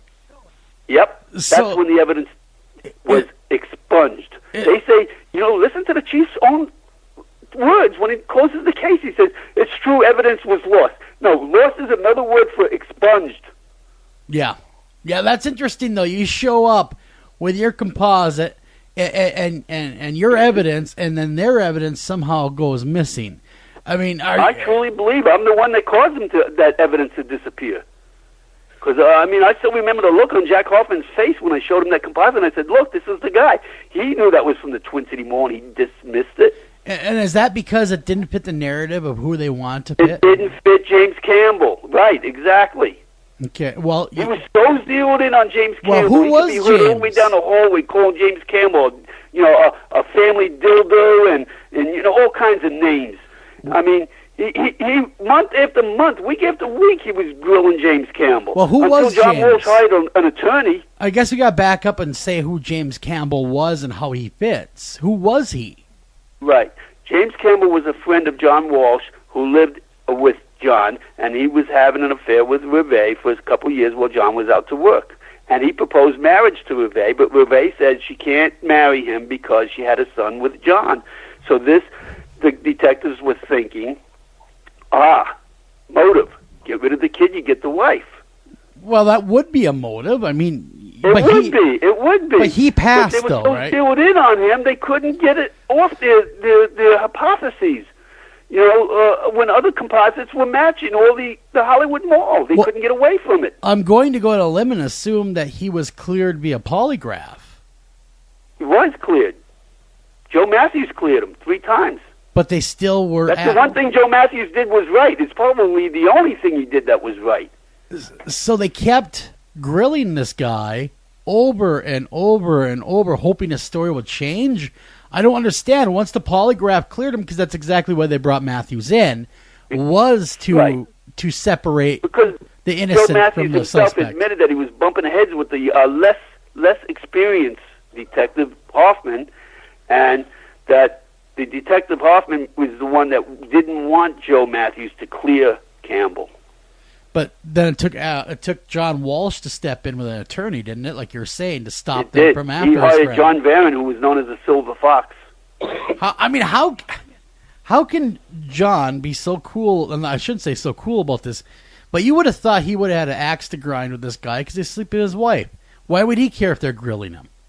Well, that's personal. You know what I mean? I'm just speaking. Yeah, I understand what you're saying, though. Yeah, you're right. I would have had an axe to grind. I wouldn't have cared. But then again, maybe they were friends. Maybe there was some... I feel differently myself. I mean, if I saw somebody doing that to my wife, I wouldn't even get angry at him, Yeah. I would just get more angry at my wife, both of them. It takes 2 to tango, you know that. No, absolutely. But, so they have the suspect they like, which is Campbell, and they're saying, hey, he's been doing it with the wife for how long? She couldn't marry him because Adam was in the picture. I get that. I get where they would go to that, where they'd leap to that almost right away. But once he was cleared to be a polygraph, that should have been it. Okay, all right, he's not our guy. Let's cleared move of on. composites, cleared of a lot of things. The descriptions that were given. Yeah. Yeah, and well, the reason why I would think that they'd want that is because it would have been an easy case. Because, you go after the easy prey, of course. Yeah. They do that all the time, just like I mentioned a couple cases where they've done that. You know, people, not necessarily the Hollywood Police Department, but others, you know, the Miramar Police Department pinned a murder on this guy. He spent like 25 years in prison, and then finally when they found out he was innocent with DNA, I mean, there were big lawsuits. I was going to say, what happens, you know? Willis? So they shell out millions and millions of dollars of taxpayers' money. Yeah, you're absolutely correct. They do. They do. There's lots of cases out there, if you go back and look, where people were exonerated because of DNA, and thank God it's here because it has freed almost as many people as it's convicted. Now, Mia, Willis calls you up out of the blue, right? I mean, you know, you got a phone call one day. Hey, it's me, Willis Morgan. I was there at the mall. Take us through that first meeting with Willis. What that was like, and how shocking it must have been for you. It was. Actually, he didn't call me directly. At first, he ended up locating my daughter, and she gave him my number. And, you know, when he called, I was like, who is this? Because my number's, like, really private. And he explained who he was and what he was doing, that he'd been doing all this research, and he wanted me to look at some pictures. So I'm like, okay, sure. And he emailed me the pictures, and I chose the picture and sent him an email back saying, this is the person I saw right here. And he goes, now, before I tell you who this is, I want you to tell me everything you can remember. And, you know, it's something that has always stuck with me. So I explained to him everything that I had seen and everything. And then a few days later, he called me and he goes, okay, are you ready to know who you chose? And he explained to me that it was Jeffrey Dahmer, his picture that I had chosen. And so that's how Willis and I, since then, and that was, I think, 2013 or 2014. And since then, you know, we've, you know, talked back and forth, and he's been able to, like, jog my memory on a few things just by asking specific questions. He directed me to check out Joe Matthews' book. And this was he told me to read the book before he would even tell me who I identified. So I, you know, downloaded the book on the Kindle and started reading it. And I was like, wait a minute. And I had emailed him and told him, I said, you know, this is not true. This man has never talked to me. And he goes, that's exactly what I thought. So wow. Now, spells the name wrong. have you ever reached out to Joe Matthews to say, hey, this is inaccurate in your book? No. I filed a lawsuit against him. Yeah, I know you have. I know you have. And according to what he said, you lost. Yeah, he's right, with prejudice. And but so only because of political expediency. He hires this attorney his name is Tom Panza. Okay, let me tell you who Tom Panza is. Tom Panza is a lobbyist lawyer, attorney. He donates money to these judges, the ones he has to go and do cases before. Now, they have a law in Florida, okay? They have a cap on donations. It's $500 maximum that you're allowed to donate to a judge. Yeah. So what he does is what's called bundling. Bundling is when you take your $500 and you donate it many times over by using many different names.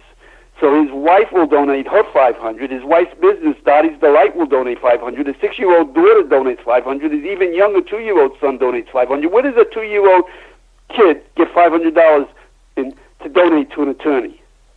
Good point. To a judge. So anyways, he goes before these judges, and you can't, you know, they say you can't fight City Hall. You can't sue them. Well, because true. An average citizen's just not going to get justice, you know, in our court system, because we don't have a court system, a justice system here in South Florida. We only have a system. Yeah. Yeah, I understand what you're saying, is it got kind of lumped into the political part of it, and then, of course, right. the money being... Let me explain to you about the lawsuit. The lawsuit, it was because Matthews wrote this report that he claims proves it was out of school. Then he bamboozles the Hollywood Police Department using John Walsh's name to close the case, which they do. Now, the police department, they also sued them, the Hollywood Police Department. All these cops, including Joe Matthews, lied through their teeth, under oath, in court.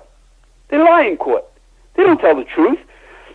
Joe, the police chief, if you listen to him close the case, depending on which which show you're watching, I think it's NBC or one of them, because there's like 30 cameras in that room. One of them actually pans over to Joe, and you see him gloating in the corner, sitting down there, because the chief is giving him accolades about, how he solved the case.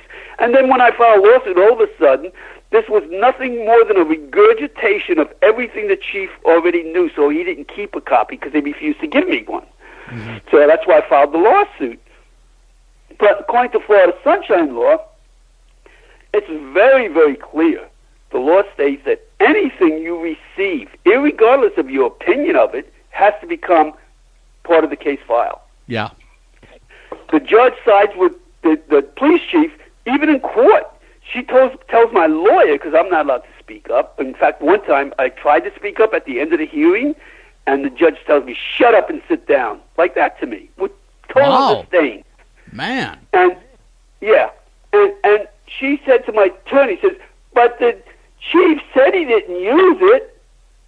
That's totally irrelevant whether he used it or not. Yeah. He accepted it. Not only did he accept it, but let me tell you what he did. He writes a letter attached to this report, sends it to the state attorney's office. The state attorney reads it and agrees with it, sends a letter back to the Hollywood Police Department telling them what a great report that is, proving that it was out of school. Now, these moronic cops didn't realize these implicating letters were going to incriminate them. They put them in the Hollywood case file. They put those letters. So I used the letter from the chief as Exhibit A and the letter from the state attorney's office saying what great report that was. They read it and they agreed with it. Now all of a sudden when I filed a lawsuit, it was nothing. It was meaningless. So they didn't save it, and the court agrees with them. Well, was Ottis Toole, now, from what I understand, I can't find anything here, but he was never brought to trial on this, was he? No, because it was dismissed. He couldn't get anything right. Listen, his first statement was that Adam was in the parking lot jumping around on the cars, and he snatched him and threw him into the Cadillac, and him and Henry Lee Lucas is the one that killed him, and then he got on A1A along the ocean and drove south.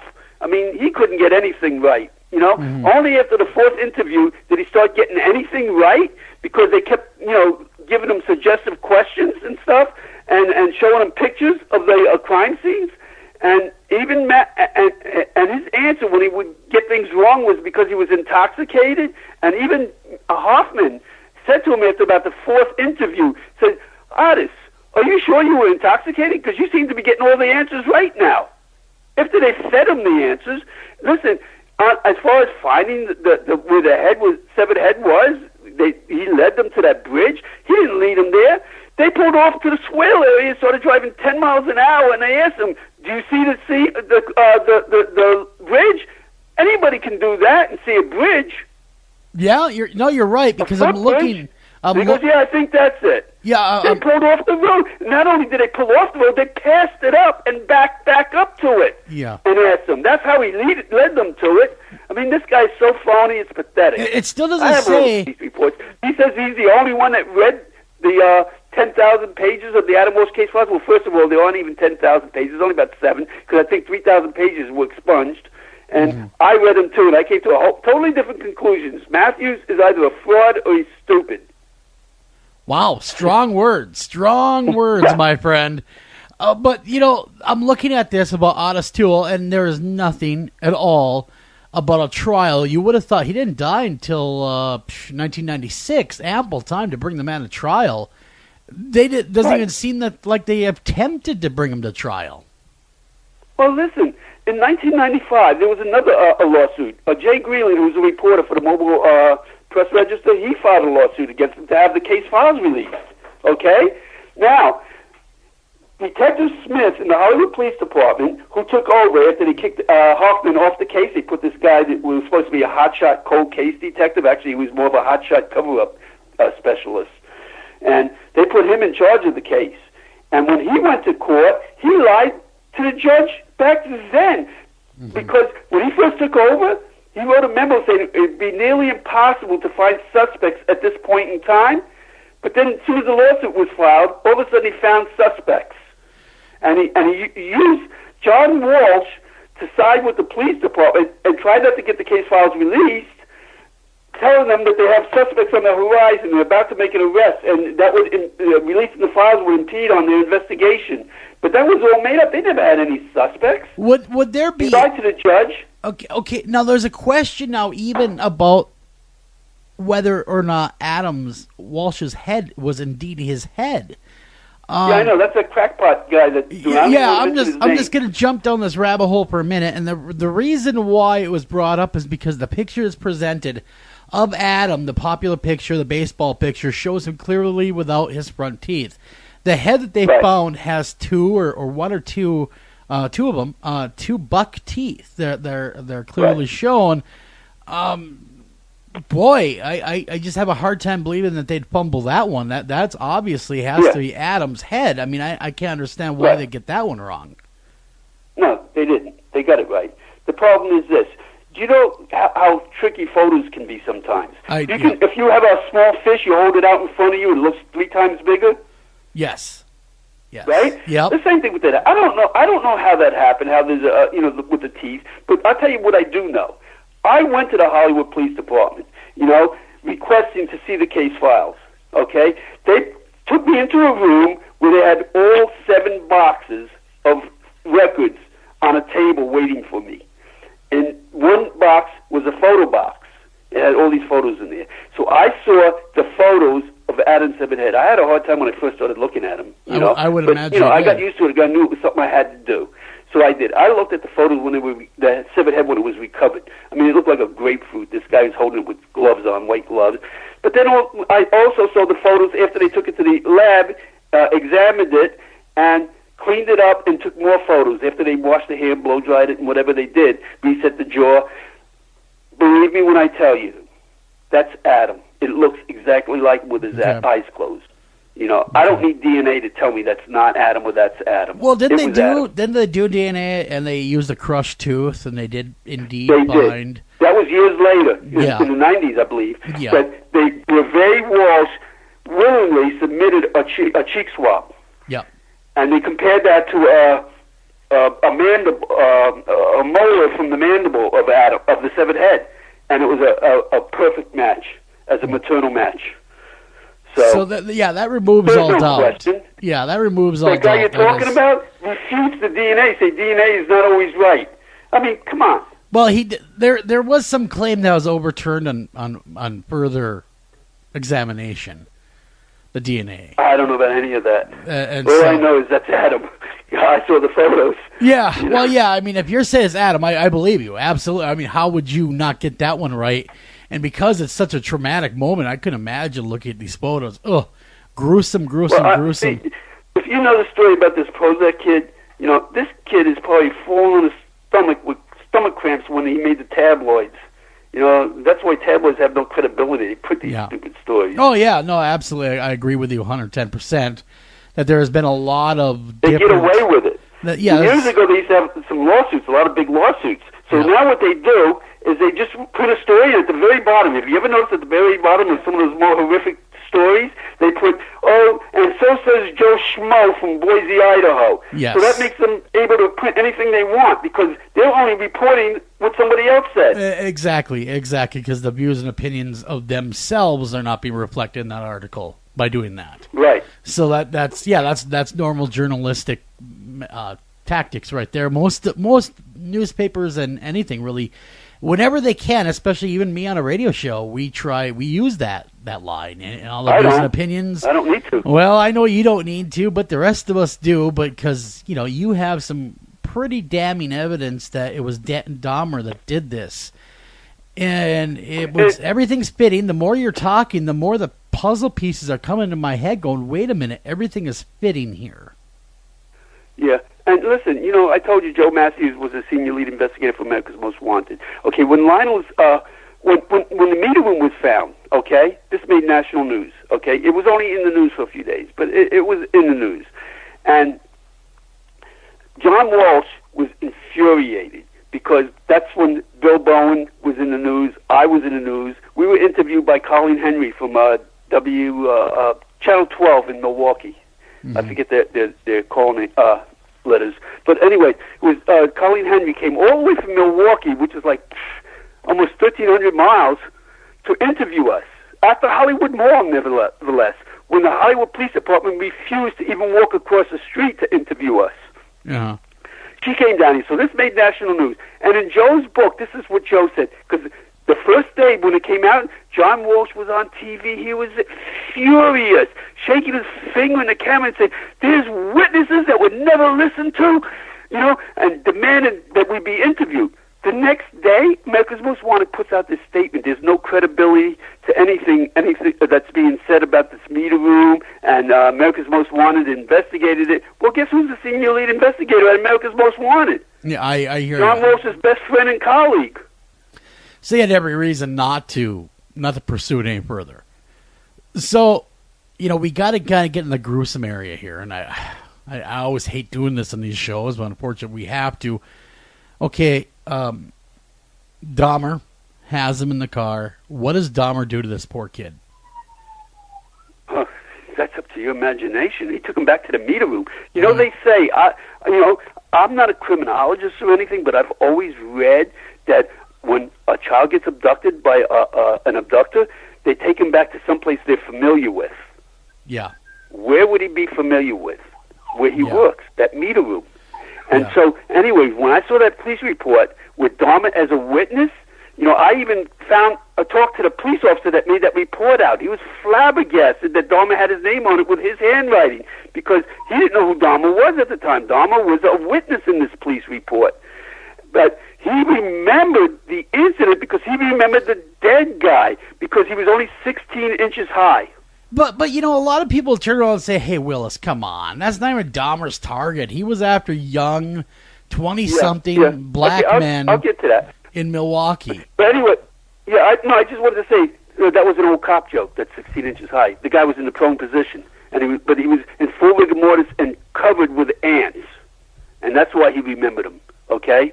Mm-hmm. So anyway, when I went to that meter room, I knew right away that had to be where he brought Adam.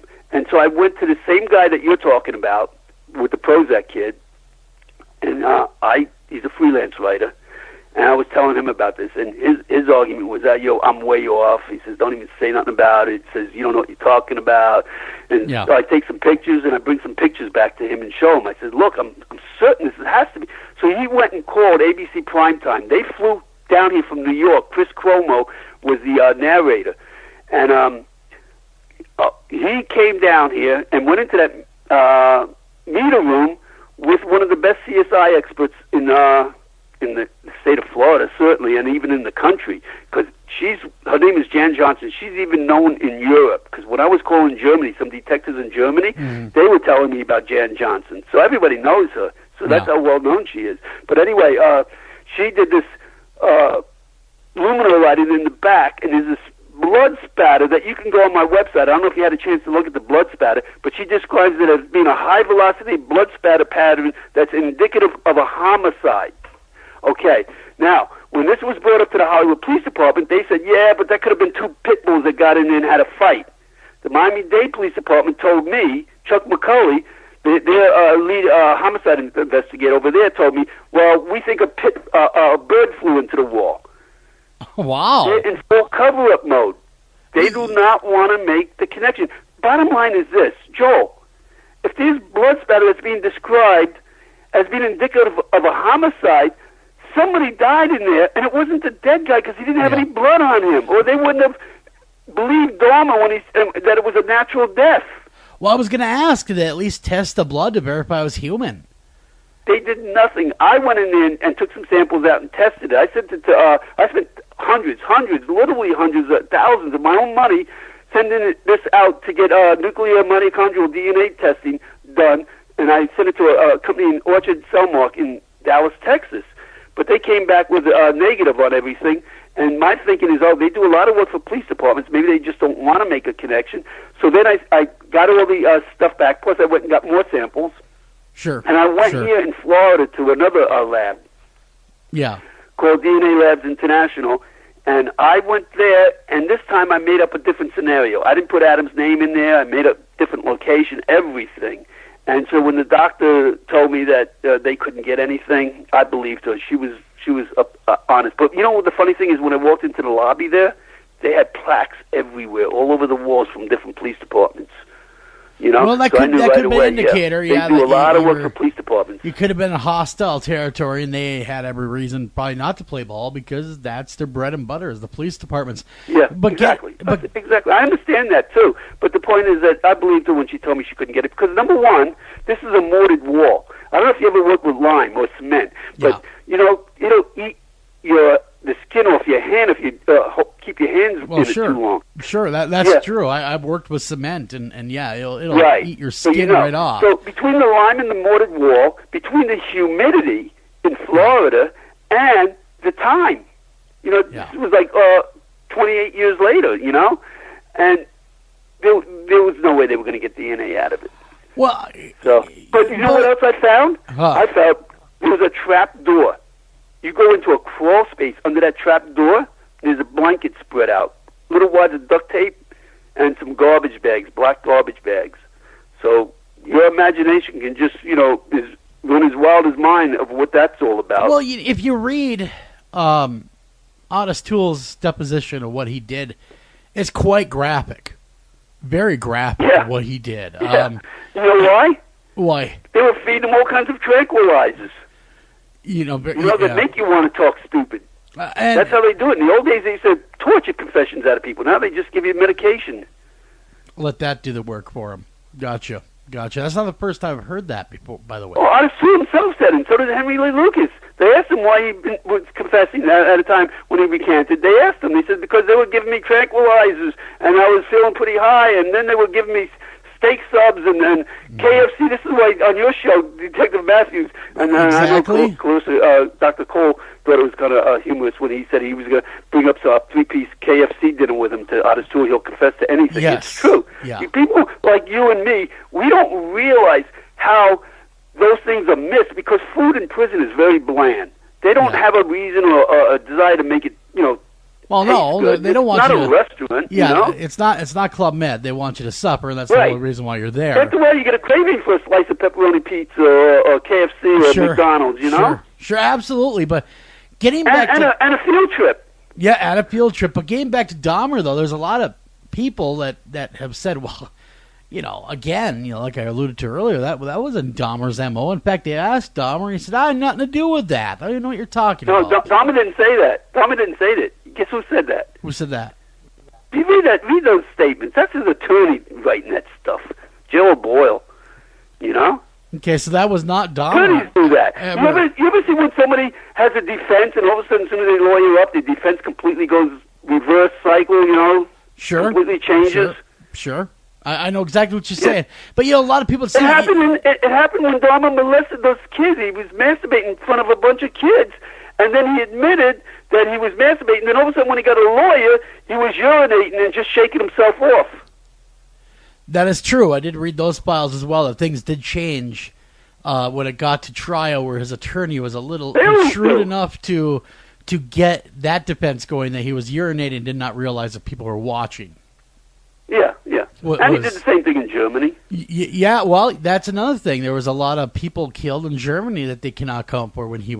Dahmer was there. And in fact, I do believe one or two people were killed right in the barracks, if I'm not mistaken.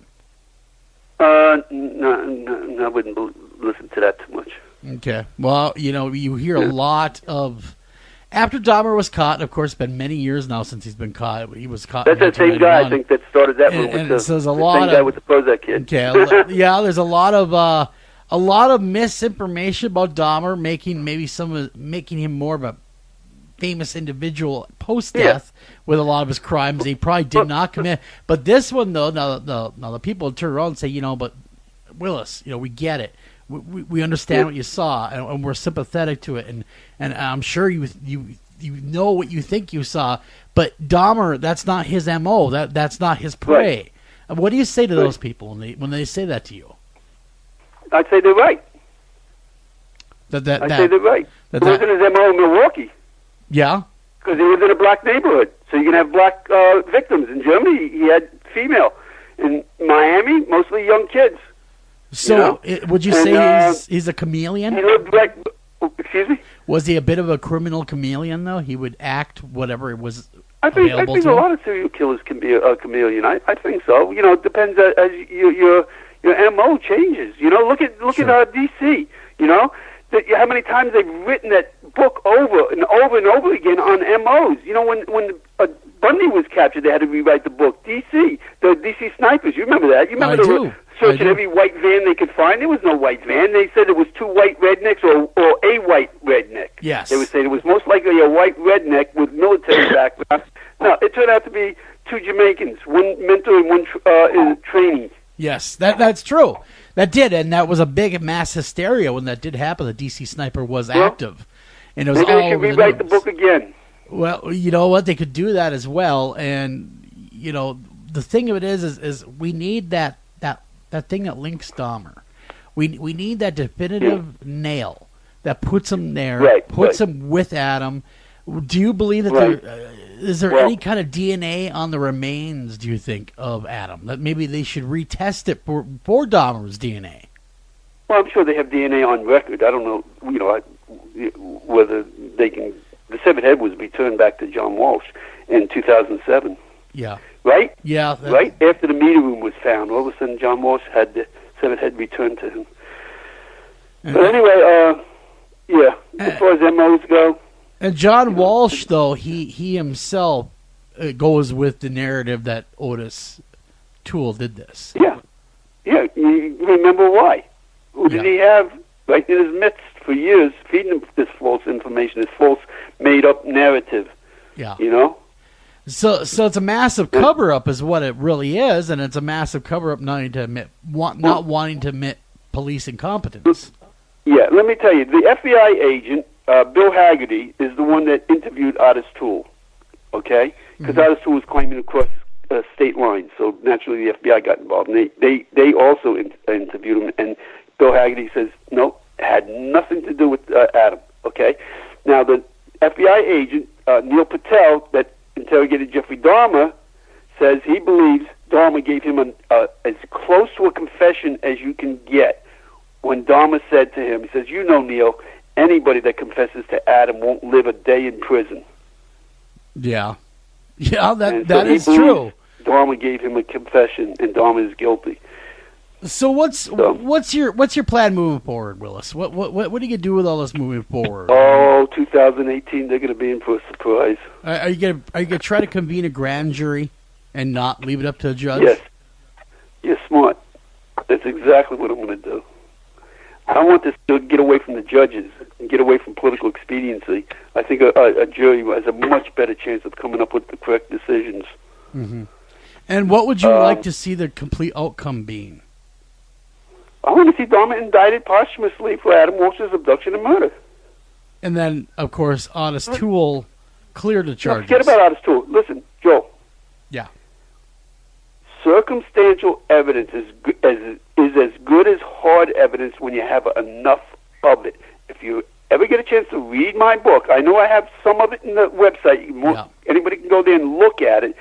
There's more than enough witnesses, different sites, and more than enough circumstantial evidence that would convict anybody had a good prosecutor wanted to do it, even a not-so-good prosecutor. Well, convict them. I know Mia's been hanging on the line with us so long, and thanks again, Mia, for hanging out and discussing this with us. But are you willing to testify in court what you saw? Oh, absolutely. I think the truth needs to be known.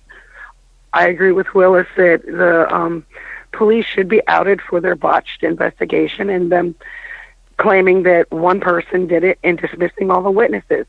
I've not known of any individual witness who can say that they saw Otis Toole, except for Joe Matthew claiming that these people saw Otis Toole, like he claimed that I saw Otis Toole. Yeah. I never saw Otis Toole. Yeah, and that is something in the book, and I'm glad that you guys pointed that out, because I would have gone right over that, and not challenged the book, and I generally challenge guests when they are on, as you know, and had I been armed with that information, I might have challenged a little harder that statement that you pointed the finger at Otis Toole. Right, and that's why Joe is not here today. Did you tell Mia was also going to be here? I did reach out to Joe. And he doesn't want to face Mia. Believe me, they tried to. Mia can tell you. They tried to contact her on a Facebook page. Was it Mia? Was it your Facebook page? They tried to contact her and get it to sway her to change her statements. Are you guys? Yeah. Go ahead. Sorry about that. Somebody contacted me. It wasn't. It seemed like they were covering who they were. There was no picture, and it was somebody that called themselves Jared Willis. I actually still have the messages, and they're like, "Oh, you didn't see that? How can you remember?" And you know that this is who it really was. Why are you going? Even mentioning anything now? And I'm like, because this Joe Matthews lied in his book. That's the only reason that I'm even on your show tonight, is to say Joe Matthews is a liar. Period. Well, he's never talked to me, and he's misquoted my brother in his book, and my brother's not alive to even speak up and say, hey, you know what? This man's a liar. So I'm speaking up for my brother. And I'm glad you are. I'm glad you are, because your brother Joel, it sounded like he was very tormented by this. And again, my deepest condolences that he's no longer with us, because he would have been nice to talk with him one-on-one, but he would have been here, and he would have been, I'm sure he was such a wonderful and valuable person to have, but wonderful and valuable in this situation as well. So it's too bad he is not, and I know that he is resting well with the Lord. But that being said, I do believe that you have a duty to your brother's memory to be sure that justice is served correctly. And I feel that too. And I don't know if you've seen the picture of my brother on Willis's website, but if you look at his picture and then look at Adam's picture, they looked a lot alike. Yeah, I saw that. I did look at that. They look very much alike. They really do. And it just really, it was just a stroke of luck that it wasn't your brother. I think by the way you talk about it, and by the way the body language, the posturing were going, and of course you, Willis, he was in predatory mode, and he was looking to take somebody. And I didn't think, if I was a betting man, it really didn't matter who, as long as it's someone that fit his profile, that he wanted to abduct.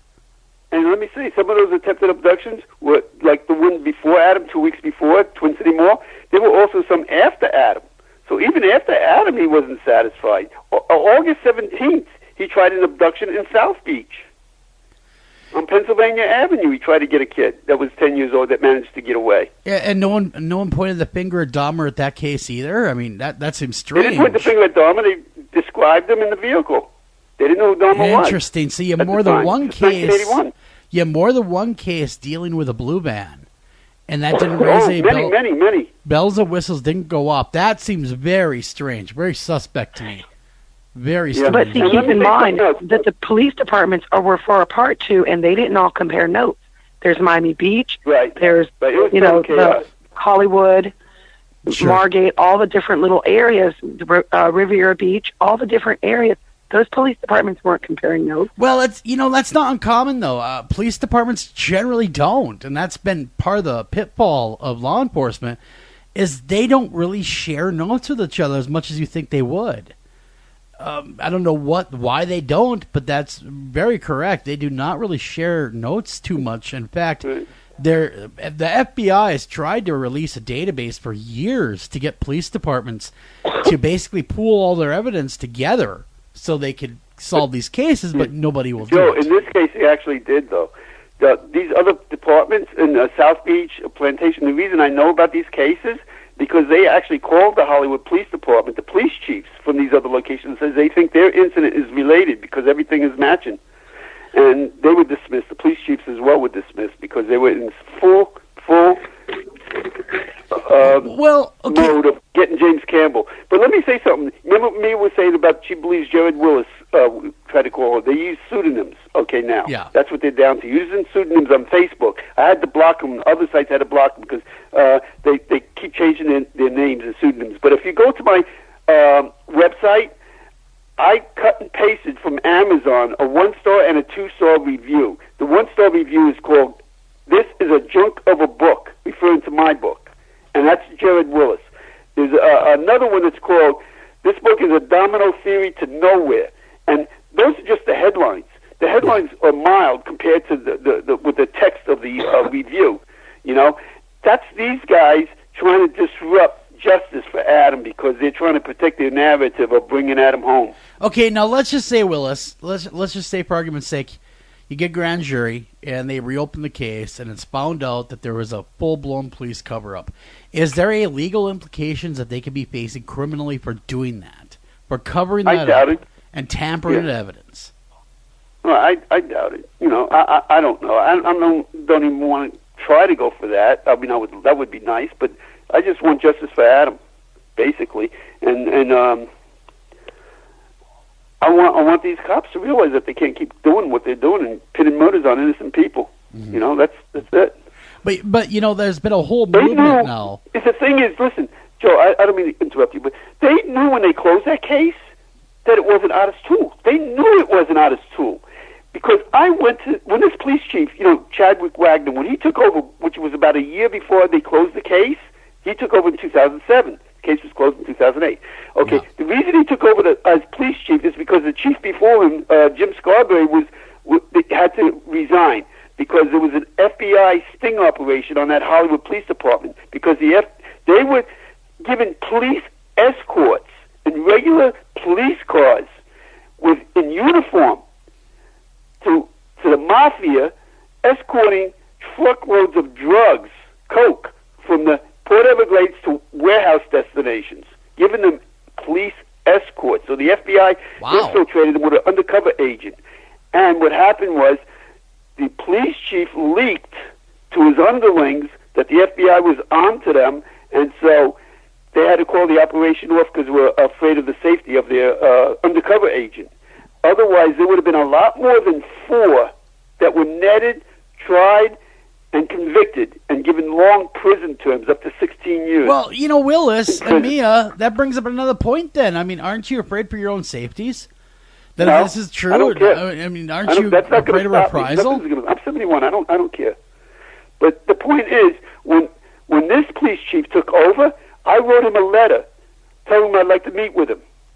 He was ignoring me. He would never answer. Then I was leaving emails. I was leaving messages on the answer machine and calling there, leaving messages with whoever answered the phone. And then they would ignore me. So I went to the Florida Department of Law Enforcement. I went to the City Hall Complaints Department, filed complaints. I wrote to the governor, Charlie Christie, in Florida here, and they kept ignoring me. But what was happening, all these other departments and places were calling the Hollywood Police Department to ask them what's going on. Yeah. So finally they call me back and they go, okay, we're going to give you that interview now. So I go in there. Of course, I let people know that where I was going to be because, you know, I don't trust these people. I mean, and I met the police chief. He shook hands with me, but it wasn't a sincere handshake, you know, by lack of eye contact and all. I could tell this was going to be a fake interview. And I asked him, I said, I hope this is going to be an amicable interview. And he goes, these nice, like he's talking to a 5th grader. He goes to me, he goes, these nice detectives are going to listen to everything you have to say, and they're going to take notes. He goes like that to me. Wow. But they weren't nice. Lyle Bean jumps up, flailing his arms around, and says to me, you just admitted you were there. For all we know, you could have done it. Get up. I'm going to put you under arrest. How would you like that? And then he backs up a few steps, folds his arm like a tough guy, and he goes to me with a smirk on his face. He says, so, you think you want to come back here again? Wow, that's a veiled threat. So this is what they do to witnesses. Yeah. And that's... They call witnesses unreliable. They've even spat on witnesses, if you can believe that. And I can tell you that story and the witness, too. Wow. That's absolutely insane. Boy that was playing a video game with Adam. His name is Vernon Jones, okay? Okay. He was visiting his grandparents in Hallandale, which is the next town from Hollywood. And his grandfather was in the lawn business, so he goes to the tool department, which is right next door to the toy department. He buys tools. Vernon, at 9 years old, wasn't interested in tools, so he stayed back in the toy department playing with Adam, a video game. And there was this guy standing 20 feet, 10, 15 feet, whatever it was, from him hissing at him, going, psst, psst, hey, you, psst, like that. Wow. Vernon looks at this guy, and then all of a sudden he hears this big crack. It's Adam. He got a grand slam home run, and Vernon turns around and looks at Adam. Adam's standing there with this big grin on his face because he's 6 years old and he just beat this older kid, 9 years old. Yeah. But Vernon didn't like it too much, so he went around the other side, started playing Donkey Kong by himself, leaving Adam standing there with this guy over him. Wow, that's something else, Willis. Unfortunately, we're almost out of time. Mia, Willis, I'd like to Okay, thank let me both of finish you. the story real quick, though. Sure. The next day, it was on the news about the abduction, and the grandparents said, Vernon, get in here. And he went to the living room, and they said, you're in the toy department. Did you see this kid? And he goes, Grandpa, that's the boy I was playing the video games with. So he took him to the police department, right? Yeah. And there was this big, fat, heavy-set police officer standing at the entrance, and he went over to inquire about the case, and the police officer turned to him and spat a wad of tobacco on his grandfather's shoe. And Vernon says that's the first time he ever experienced racism, because the cop said, boy, I ain't got time for you. Wow. So the grandfather took Vernon by the hand and left. And they wouldn't hear from Vernon again for 20 years when Vernon wrote John Walsh the most heartfelt letter you ever could read, you know? And that's when Vernon's name became part of the case files, because John Walsh sent it to the Hollywood Police Department, told him to call this guy. Today, to this day, they've never called him. Wow. Man, okay. Willis, where can they get the book? Barnes & Noble, Amazon, everywhere else? Barnes & Noble, Amazon, anywhere. But my new book will be coming out, too. I got the second edition coming out in a few more months. Well, Mia, Willis, thank you both for coming on the show and talking about this with us. Everyone, buy the book. Take a peek at it. I think you will be surprised at how many of these puzzle pieces come together. But until next time, take care of each other, love each other, and see you guys tomorrow night. Can I do my website real quick? OneGoodAtWitness.com. We'll have that included, guys. We'll make sure to put all the websites into the articles, so you're not going to miss a thing. But again, take care of each other, love each other. Willis, Mia, again, thank you so much.